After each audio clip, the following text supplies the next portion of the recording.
Hello everybody, my YouTube alias is I Am Renee, and with Game of Thrones Season 8 right around the corner, theory making has kicked into high gear.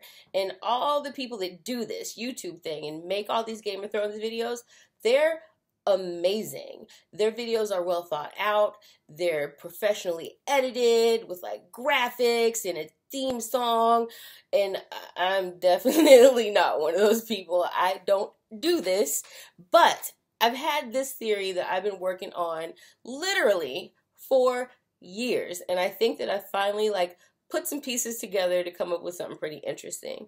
So before I even get into that, I'm gonna shamelessly say this already. After I'm done, I'm reaching out to every single one of my favorite YouTubers and pestering them, please watch this video, because I'm dying to know what you think about this theory. It's just way too hard to do this in comments and all of the other stuff, so that's why I decided to make a video. Let's get into it. This is called my ultimate, maybe we've been all the way wrong, years in the making Game of Thrones theory. The reason that I say this was years in the making is because it's a culmination of a bunch of different questions that didn't seem to link together, but I think that I finally found a good way to link it all together. So sit back and enjoy. My theory has a lot of different parts, so I want to just try to take it step by step so that you can follow along. I'm going to start off with a little geography and then show you the scenes that got me on this train of thought in the first place. So to start out, this is a map showing a couple of the places beyond the wall. Basically what I want you to pay attention to is where the Fist of the First Men is in relation to the wall. This first scene I want to show you is from Season 2 when the Night's Watch went ranging after Benjen disappeared. Check it out. Beautiful, isn't it? Gilly, you'd love it, eh? There's nothing more sickening than a man in love.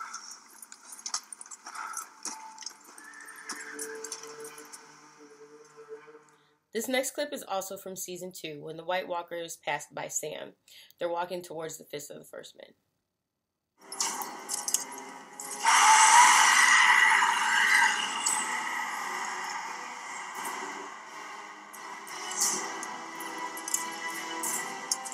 So let me say this again.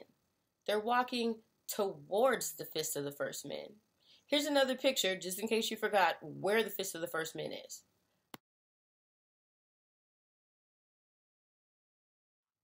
If you're the army of the dead and you're out to wipe out mankind, why are you heading in the wrong damn direction?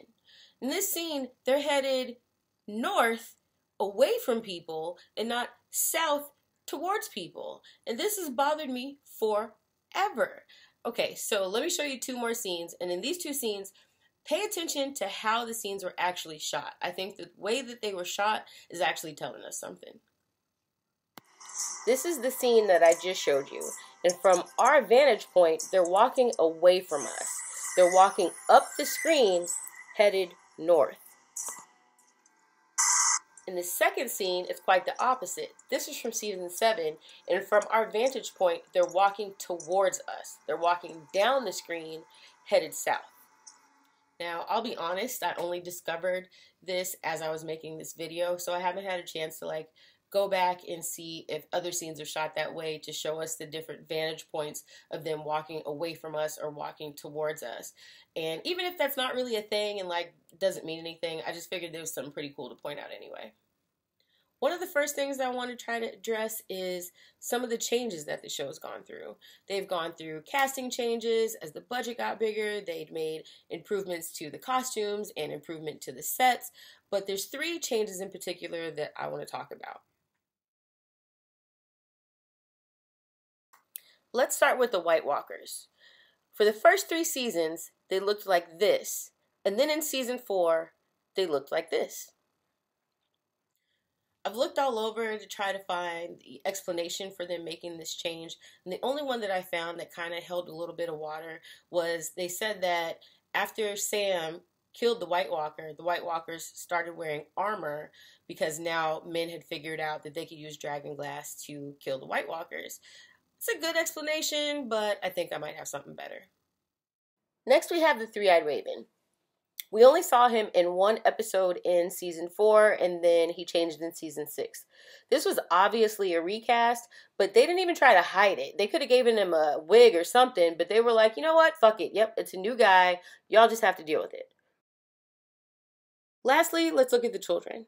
The first time we see them in season 4, they look like this. And in my opinion, these costumes look like they came from Walmart. Like seriously, I could have made this costume with some twigs and some junk from my garage. We don't see them again until season 6, where they get a more badass makeover to look like this. So when changes like this go down, we just kind of accept it as normal. It happens, you know? But what if we're wrong? We have shows like Lost, which I was a huge fan of Lost, but shows like Lost where at some point you can kind of tell that they're just making shit up as they go along. But Game of Thrones is different. Yeah, they had to make some adjustments turning the books into a show, but at the end of the day, they've always had a roadmap.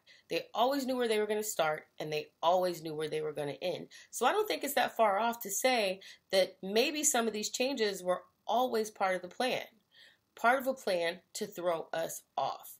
Now, I know you're probably like, girl, what in the hell are you talking about?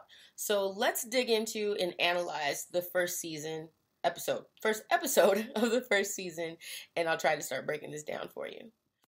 So dudes go out ranging, and Will stumbles across this circle of dismembered body parts. He goes and gets his friends because he wants to show them, but when they get there, all the body parts are gone. Then the next thing you know, a White Walker comes up from behind Waymore and kills him. And then he starts chasing Will and Garrett around. He ends up chopping off Garrett's head. And then he throws it over at Will. And then they just let Will go. And this has never made any sense to me. So I've got some what the fuck questions about this scene. So what the fuck question number 1. If you're making an army of the dead to go wipe out mankind, why are you dismembering the bodies? These could be numbers in your favor, and you're chopping them up and making them useless. What's the point in that? What the fuck question number 2, why take the time to put the bodies in the circle?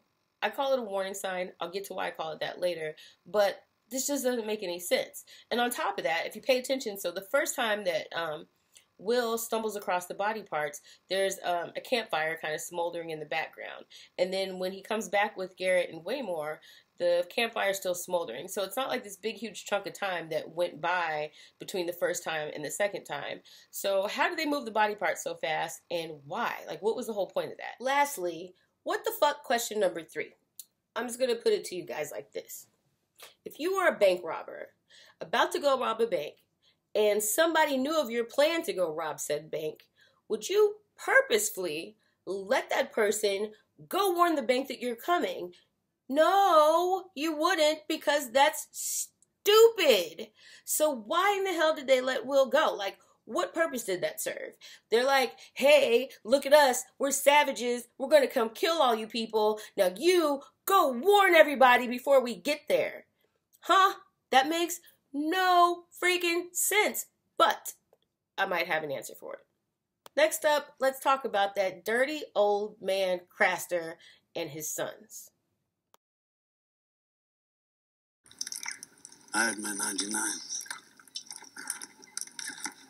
You ever meet a man with 99 sons? First off, just, ew, he's so gross. But anyway, Baby Sam was baby 99, and then after Craster died, there was another son born, so technically he had 100 sons. And he gave all of his sons to the White Walkers, and we're led to believe that his sons were turned into the Night King's lieutenants. But why do we believe this? I mean, correct me if I'm wrong, but this has never been confirmed. So why do people act like it's canon that Craster's boys were the ones that were turned into the Night King's lieutenants?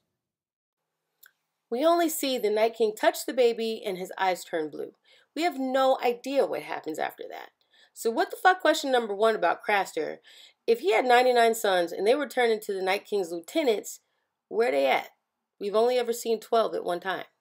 So these are a couple what the fuck questions that I don't actually intend on trying to answer, but I'm just throwing them out there anyway. If they are turned into lieutenants, then how does this work? How do they age? Is it like a rapid thing where they go from babies to grown men riding dead horses and swinging ice swords? Or is it a natural age progression? And if it is, who takes care of them while they're growing up? Like, that's just weird to me. I'm really trying to stay away from book references in this video, but this is kind of important to point out about Craster. So in the books, babies were given up for sacrifice like forever for blood, magic, or whatever. And it also says in the books that when Craster didn't have a son to give, that he would give the White Walkers sheep. And I'm pretty sure that the White Walkers weren't turning sheep into lieutenants, and from what we see, I don't think they actually eat, so they weren't cooking the sheep, so they probably just needed something to sacrifice. All I'm trying to point out here is that maybe the babies were simply just a sacrifice. Now, I'm going to try to tie all of this together. This is going to sound crazy. I know it before it even comes out of my mouth, but stick with me. I promise this is going to get good. What if what we've been seeing is not one, but two different teams of White Walkers? I know what you're thinking. And no, I don't do drugs. I'm in the military. Yes, I really did just say that I think there may be two different teams of White Walkers. Before I even start to get into try to explain this to you guys, I feel like we have to talk about the long night, because I'm a firm believer that figuring out how the long night ended will be a big part on how this one's going to end. So let's talk about the long night real fast. So here is the part from when old Nan is talking about the long night and the last hero. I won't read this whole thing out, but basically the last hero went to seek out the children of the forest to see if they could use their magic to try to help in the long night. The three important parts of this story is he had a dozen companions, one by one they died, and his sword froze so hard that the blade snapped when he tried to use it. Wait a minute, old Nan. Did you just say that he had a dozen companions that all died? And his sword froze so hard that it snapped when he tried to use it? Well, isn't that interesting? I mean, it might not mean nothing, but I'm just saying it could, whatever. Moving on. Here's more about it according to The World of Ice and Fire. Legends of the North state that the last hero and his companions went in search of the children of the forest during the long night, thousands of years ago. The only survivor of the company after attacks from giants, whites, and others, the last hero eventually reached the children and gained their assistance. The Night's Watch was then formed and won the battle for the dawn. This ended the generation-long winter and sent the others into retreat, possibly to the lands of always winter. The fate of the last hero is unknown. So the thing that stands out to me when we talk about the long night and the last hero is that they didn't eradicate the others, they just drove them away. But how'd they do that?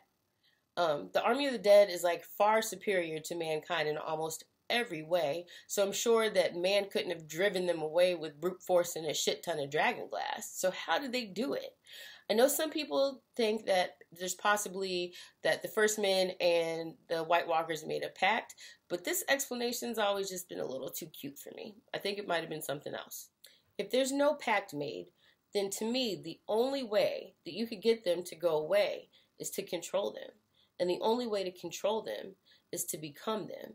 Now, there's several different ways that this could happen, but for simplicity's sake, let's just go with this. The last hero wargs into the Night King, and that's it. He doesn't do anything else. No, I'm joking. Okay, take two. All right, let me try this again. So, like I was saying, I have different theories of how this could have happened, how the last hero could have became the White Walkers. But for simplicity's sake, let's just go with this. The last hero, during the Battle of the Dawn, ends up warging into the Night King. And while he's warged into the Night King, his human form is then killed, and he is stuck now in the Night King. And he is the one that took control of the army of the dead and led them away to the lands of always winter. And this has been his job ever since. His job has been to keep the army of the dead away from mankind. And if that did happen, it'd probably look a little something like this.